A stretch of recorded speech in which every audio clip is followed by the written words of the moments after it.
Hi friends, welcome to my channel. Anandini భార్యగా ఒప్పుకున్న ఆదిత్యాన్ని చూసి ఊహించని నిర్ణయం తీసుకున్న అలేఖ్య షాక్లో జీవన. అసలు ఇదంతా ఎలా జరిగింది తెలుసుకునే ముందు ఇప్పటి వరకు మా వీడియోను కనుక లైక్ చేయకపోతే ఒక్క లైక్ చేయండి. మా ఛానల్ని సబ్స్క్రైబ్ చేసుకుని పక్కన ఉన్న గంట సింబల్పై ఆల్ అని క్లిక్ చేయండి. అప్పుడే మేము పెట్టే ప్రతి వీడియో మీరు మిస్ కాకుండా చూసేవచ్చు. సునంద అయితే ఇక కోపంగా జ్యోతిని అనంగానే ఇక ఆనంది అయితే అడుగుతూ ఉంటుంది, మీరు ఎప్పటికీ మారరా? ఎప్పటికీ ఇంతేనా? ఎందుకు మీరు అపార్థం చేసుకుంటున్నారు? ఎందుకు జ్యోతమ్మ తప్పు లేకపోయినా నిందిస్తున్నారు అంటూ ఇక ఆనంది అయితే అడుగుతూ ఉంటుంది. ఆనంది అడిగే ప్రతి ప్రశ్నకి సునంద అయితే సమాధానం చెప్పలేక మౌనంగా ఉండిపోతుంది. అత్తయ్య, మీరు మంచివారే, జ్యోతమ్మ మంచిది. కాకపోతే అనుకోకుండా జరిగిన పొరపాట్ల వల్ల తప్పు చేశారు అన్న ముద్ర పడిపోతుంది తప్ప మీరు అర్థం చేసుకుంటే ఇలాంటి ఇబ్బందులు ఏమీ ఉండవు అంటూ ఆనంది అయితే అనంగానే, చూడు, నువ్వు ఎన్ని మాటలన్నా ఎన్ని చెప్పినా కానీ నేను మాత్రం వాళ్ళని క్షమించే ప్రసక్తే లేదు, ఎప్పటికీ క్షమించను అంటూ సునంద అంటూ ఉండగా, అది కాదత్తయ్య, ఒక్కసారి నా మాట వినండి అంటూ అడుగుతూ ఉంటుంది. ఆనంది అయితే ఇంతలో చైతన్య అయితే వస్తాడు. ఏంటి మమ్మీ, నీ ప్రాబ్లం ఏంటి? జ్యోతి గారు అన్నయ్యకి యాక్సిడెంట్ చేశారు అన్న ఒకే ఒక్క కారణంతోనే కదా ఆవిడ్ని ద్వేషిస్తున్నావు. ఒకవేళ ఆవిడ యాక్సిడెంట్ చేసి ఉండకపోతే నీకు ఈ కోపం ఉండేది కాదు కదా అంటూ అనంగానే, అదే కదరా నేను చెప్పేది.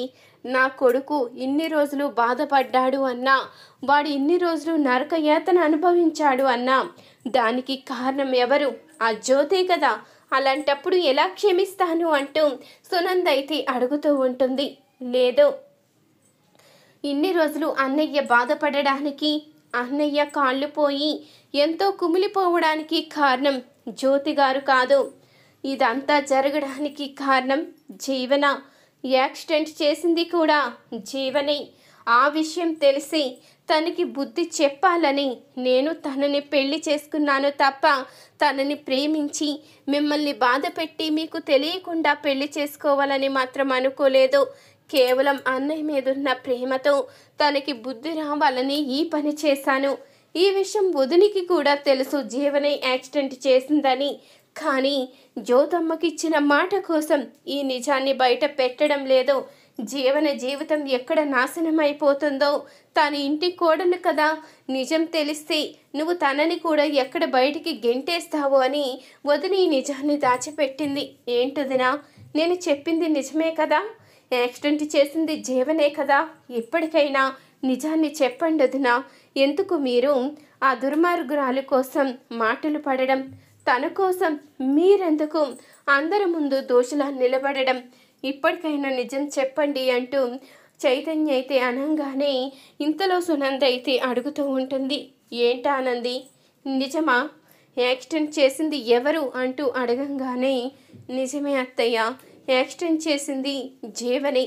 తను ఆ రోజు ఆదిత్య గారిని హాస్పిటల్కి తీసుకెళ్దామని జ్యోతమ్మ ఎంతగా చెప్పినా వినిపించుకోకుండా తీసుకుని వెళ్ళిపోయింది. అప్పటి నుంచి జ్యోతమ్మ బాధపడుతూనే ఉంది. తన కూతురు జీవితం ఎక్కడ నాశనం అయిపోతుందో అని జ్యోతమ్మే ఆ నింద తన మీద వేసుకుంది.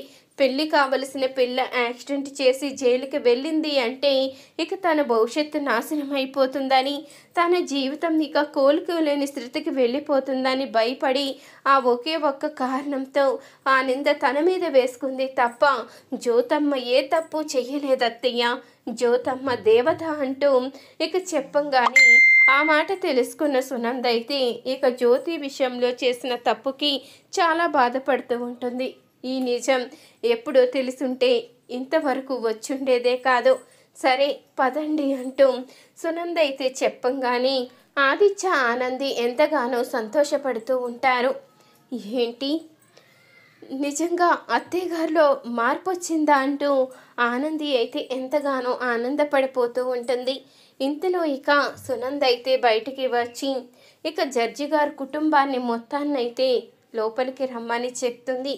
నన్ను క్షమించండి, ఇన్ని రోజులు నిజం తెలుసుకోకుండా జ్యోతి గారిని చాలా బాధ పెట్టాను. ఇప్పుడు నా పెద్ద కోడలు కారణంగా నిజం తెలుసుకున్నాను అంటూ సునంద అనంగానే ఆ మాటకి ఇక జీవనైతే ఒక్కసారిగా షాక్ అయిపోతుంది. ఇదేంటి, నేను ఒకటి జరుగుతుందంటే ఇక్కడ ఇంకోటి జరుగుతుంది, ఇదేంటి అసలు అత్తయ్య గారు కోపమే తగ్గదు, వీళ్ళని బయటికి తరిమేస్తారు, ఇప్పుడు ఆనంది తెల్లమొహం పెట్టుకుని బయటికి వస్తుంది అనుకుంటే ఇక్కడ ఏంటి సీన్ రివర్స్ అయిపోయింది. వీళ్ళు లోపల ఏం చెప్పారో ఏంటో అంటూ తన మనసులో అనుకుంటూ ఉంటుంది జీవన. ఇక అందరినీ కూడా లోపలికి రమ్మని ఇక జ్యోతికి అయితే క్షమాపణ చెప్పి చాలా సంతోషంగా మాట్లాడుతుంది సునంద. అయితే ఇక కుట్టి చేసిన పనికి అందరూ కూడా ఆనందపడుతూ ఉంటారు. ఇక సింహాద్రి పద్మావతి కూడా, బిడ్డ నువ్వు చాలా మంచి పని చేశావు, విడిపోతాయి అన్న కుటుంబాలని కలిపావు, నీ కారణంగా ఈరోజు 2 కుటుంబాలు కలిసాయి, చాలా కన్నుల పండుగ ఉంది బిడ్డ వీళ్ళని చూడ్డానికి అంటూ ఇక వాళ్ళు కూడా ఎంతో ఆనందపడుతూ ఉంటారు. ఇంతలో ఇక జీవన్ అయితే కోపంతో రగిలిపోతూ ఉండగా చైతన్య అయితే వస్తాడు. ఏంటి పాపం వదిన అమ్మ చేత తిట్లు తిని వాళ్ళని వెళ్ళిపోమని చెప్తుందని బయటుండి బాగా ఎక్స్పెక్ట్ చేస్తున్నట్టున్నావు, కానీ నేనుండగా అది ఎప్పటికీ జరగదు. నేను అసలు నిజాన్ని అమ్మతో చెప్పేశాను, ఇప్పుడు వీళ్ళంతా వెళ్ళిన తర్వాత నీకుంటుంది అంటూ ఇక చైతన్య చెప్పంగానే జీవన్ అయితే షాక్ అయి చూస్తూ ఉంటుంది. అంటే యాక్సిడెంట్ చేసింది నేనని చెప్పేశావా అంటూ అడుగుతూ ఉండగా, నేను చెప్పింది కూడా అదే కదా, తప్పు ఒకళ్ళు చేస్తే శిక్ష ఇంకొకళ్ళు అనుభవించడం ఏంటి, నువ్వు చేసిన తప్పుకి నువ్వే శిక్ష అనుభవించాలి, అందుకని నిజాన్ని బయట పెట్టేశాను అంటూ చెప్తూ ఉంటాడు చైతన్య. అయితే ఇక ఇది ఇలా జరుగుతూ ఉండగా ఇక మరొక వైపు అందరూ వెళ్ళిపోగానే ఆనంది అయితే చాలా సంతోషపడిపోతూ ఉంటుంది. ఇక ఆనంది అయితే ఆనందపడుతూ ఉండగానే ఆదిత్య అయితే అడుగుతాడు, ఏంటి ఈరోజు నిద్రపోవా అంటూ అడుగుతూ ఉండగా, లేదు ఆదిత్య గారు, నాకు నిద్ర రావడం లేదు, నాకు ఈ ఆనందం ఇలాగే ఉండాలనిపిస్తుంది, ఈ రాత్రి గడవకుండా ఇలాగే నాతో పాటే సంతోషంగా ఉండాలనిపిస్తుంది అంటూ చెప్పంగానే, అవునా ఆనంది, సరే నీ ఇష్టం, పద మనం ఒక దుక్కుకి వెళ్దాము అంటూ ఆదిత్య అయితే చెప్తూ ఉంటాడు. ఎక్కడికి ఆదిత్య గారు అంటూ అడగంగానే ఇక ఆదిత్య అయితే చెప్పకుండానే కుట్టిని బయటికైతే తీసుకుని వెళ్తాడు. అక్కడైతే ఇక ప్రశాంతమైన వాతావరణంలో ఆదిత్య అయితే ఆనంది వైపు చూస్తూ చాలా సంతోషంగా మాట్లాడుతూ ఉంటాడు.